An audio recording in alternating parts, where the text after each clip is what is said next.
Welcome to వలయం TV. విజయవాడలో తీవ్ర సంచలనం సృష్టించిన గాది సాయి కృష్ణ కస్టడీ మృతి కేసులో ప్రత్యేక దర్యాప్తు బృందం సిట్ దర్యాప్తును మరింత ముమ్మరం చేసింది. పోలీసులు అక్రమంగా నిర్బంధించి చిత్రహింసలు పెట్టడం వల్లే సాయి కృష్ణ ప్రాణాలు కోల్పోయాడనే ఆరోపణలు నిజమేనని సిట్ ఇప్పటికే కోర్టుకు నివేదించింది.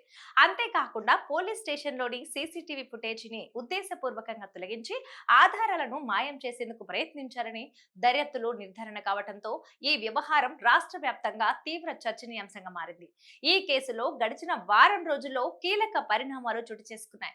కేసులో ప్రధాన నిందితుడైన కృష్ణలంక సర్కిల్ ఇన్స్పెక్టర్ నాగరాజును సిట్ అధికారులు జూన్ 23న అరెస్టు చేయగా న్యాయస్థానం అతనికి జూలై 8 వరకు రిమాండ్ విధించింది. ఈ పరిణామం వెలువడినటువంటి కొద్ది రోజుల వ్యవధిలోనే ఈ కేసుతో సంబంధం ఉన్న మరో ఇద్దరు హెడ్ కానిస్టేబుల్స్ అశోక్ అలాగే నాని పోలీసుల ముందు లొంగిపోయారు. వెంటనే స్పందించిన ప్రభుత్వం వారిద్దరిని సస్పెండ్ చేయడంతో పాటు న్యాయస్థానం వారిని జ్యుడిషియల్ కస్టడీకి తరలించింది. దర్యాప్తును వేగవంతం చేసిన సిట్ అధికారులు తాజాగా ఈ కేసులో మరో ఇద్దరు పోలీస్ కానిస్టేబుళ్లను అరెస్టు చేశారు. కృష్ణలంక పోలీస్ స్టేషన్ లో విధులు నిర్వహిస్తున్న కానిస్టేబుల్ బాబురావు, సాంబయ్యలను అధికారులు అదుపులోనికి తీసుకోవడంతో ఇప్పటి వరకు అరెస్ట్ అయిన వారి సంఖ్య 5కు చేరింది. ఈ కేసులో 5వ నిందితుడిగా బాబురావు, 6వ నిందితుడిగా సాంబయ్యలను చేర్చారు. ప్రధాన నిందితుడైన ఇన్స్పెక్టర్ నాగరాజుకు సాయికృష్ణపై దాడి చేయడంలో, ఆధారాలు మాయం చేయడంలో వీరిద్దరూ పూర్తిగా సహకరించినట్లు సిట్ విచారణలో తేలింది. అరెస్ట్ అయిన కానిస్టేబుళ్లు బాబురావు, సాంబయ్యలను పోలీసులు కోర్టులో హాజరుపరచగా న్యాయమూర్తి వారికి 14 రోజుల జ్యుడిషియల్ రిమాండ్ విధించారు. న్యాయస్థానం ఆదేశాల మేరకు బాబురావును అవనిగడ్డ జైలుకు, సాంబయ్యను గన్నవరం జైలుకు అధికారులు తరలించారు.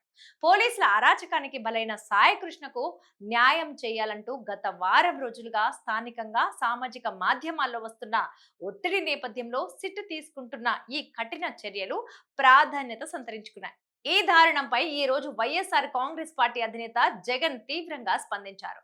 రాష్ట్రంలో లా అండ్ ఆర్డర్ పూర్తిగా క్షీణించిందని, రక్షించాల్సిన పోలీసులే భక్షకులుగా మారి దళితులు, బలహీన వర్గాల యువకులను లాకప్లలో కొట్టి చంపుతున్నారని మండిపడ్డారు.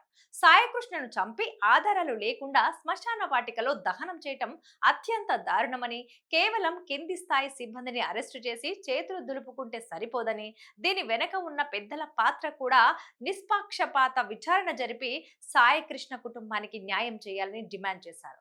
సాయికృష్ణ తల్లి విజయలక్ష్మి ఇచ్చిన ఫిర్యాదు మేరకు జూన్ 19వ తేదీన పోలీసులు కేసు నమోదు చేయడంతో ఈ దారుణం వెలుగులోనికి వచ్చింది. కొన్ని పాత కేసులు ఉన్న సాయికృష్ణను మే 6న అదుపులోనికి తీసుకొని కృష్ణలంక పోలీస్ స్టేషన్ లో అక్రమంగా నిర్బంధించి ఈ దారుణానికి ఒడిగట్టారు. గత వారం రోజులుగా సాగుతున్న సిట్ దర్యాప్తు రాజకీయ విమర్శల నేపథ్యంలో ఐజీ రవిప్రకాష్ నేతృత్వంలోని ప్రత్యేక దర్యాప్తు బృందం ఈ కేసును అన్ని కోణాల్లో నిష్పక్షపాతంగా దర్యాప్తు చేస్తూ నిందితులైన పోలీసులందరినీ చట్టం ముందు నిలబెట్టేందుకు ప్రయత్నిస్తోంది. ఇవి ఇవాల్టి అప్డేట్స్. మరిన్ని అప్డేట్స్ కోసం వలయం టీవీని సబ్స్క్రైబ్ చేసుకోండి.